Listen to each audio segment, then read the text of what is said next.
ಅವನ ಕೈಗಳಲ್ಲಿ ನಂಬಿಕೆ. ಬೆಳಗ್ಗೆ 5 ಗಂಟೆ. ಅಲಾರಾಂ ಬಾರದಿದ್ದರೂ ಅವನು ಎದ್ದಿದ್ದ. ಕಾರಣ, ಜೀವನ ಅವನಿಗೆ ಇನ್ನೊಮ್ಮೆ ತಡ ಮಾಡೋ ಅವಕಾಶ ಕೊಟ್ಟಿರಲಿಲ್ಲ. ರವಿ ಒಂದು ಸಾಮಾನ್ಯ ಹುಡುಗ. ಡಿಗ್ರಿ ಮುಗೀತು, ಆದರೆ ಕೆಲಸ ಇಲ್ಲ. ಮನೆಯಲ್ಲಂತೂ ಇನ್ನೂ ಎಷ್ಟು ದಿನ ಅನ್ನೋ ಮೌನದ ಪ್ರಶ್ನೆ.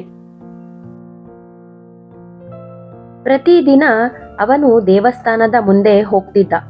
ಪ್ರಾರ್ಥನೆಗಾಗಿ ಅಲ್ಲ, ಶಾಂತಿಗಾಗಿ. ಒಂದು ದಿನ ಅವನು ದೇವರ ಮುಂದೆ ನಿಂತು ಹೇಳಿದ,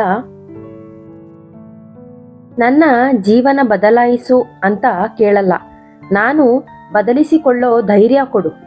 ಆ ದಿನದಿಂದ ಅವನ ದಿನಚರಿ ಬದಲಾಯಿತು. ಬೆಳಗ್ಗೆ ಓದು, ಮಧ್ಯಾಹ್ನ ಸಣ್ಣ ಕೆಲಸ, ರಾತ್ರಿ ಮತ್ತೆ ಓದು.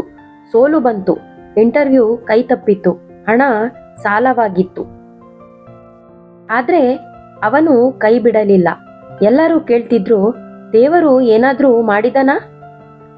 ಅವನು ನಗುತ್ತಾ ಹೇಳ್ತಿದ್ದ, ಹೌದು, ನನ್ನೊಳಗಿನ ಸೋಮಾರಿತನ ತೆಗೆದ.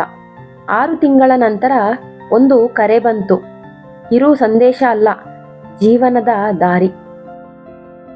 ಆ ದಿನ ಅವನು ಮತ್ತೆ ದೇವಸ್ಥಾನಕ್ಕೆ ಹೋದ. ದೀಪ ಹಚ್ಚಿದ. ಏನನ್ನೂ ಕೇಳಲಿಲ್ಲ. ಅವನಿಗೆ ಗೊತ್ತಿತ್ತು, ದೇವರು ಕೆಲಸ ಕೊಡಲಿಲ್ಲ, ಅವನನ್ನು ಕೆಲಸ ಮಾಡುವವನನ್ನಾಗಿ ಮಾಡಿದ್ದ ಎಂದು.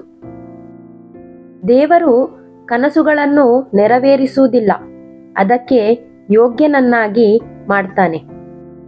ಈ ವಿಡಿಯೋ ನಿಮಗೆ ಇನ್ಸ್ಪೈರ್ ಆಗಿದ್ದಲ್ಲಿ ನಿಮ್ಮ ಅನಿಸಿಕೆ ಅಭಿಪ್ರಾಯಗಳನ್ನು ಕಮೆಂಟ್ ಬಾಕ್ಸಲ್ಲಿ ಕಮೆಂಟ್ ಮಾಡಿ. ಇಷ್ಟ ಆಗಿದ್ರೆ ಈ ವಿಡಿಯೋಕ್ಕೊಂದು ಲೈಕ್ ಕೊಡಿ.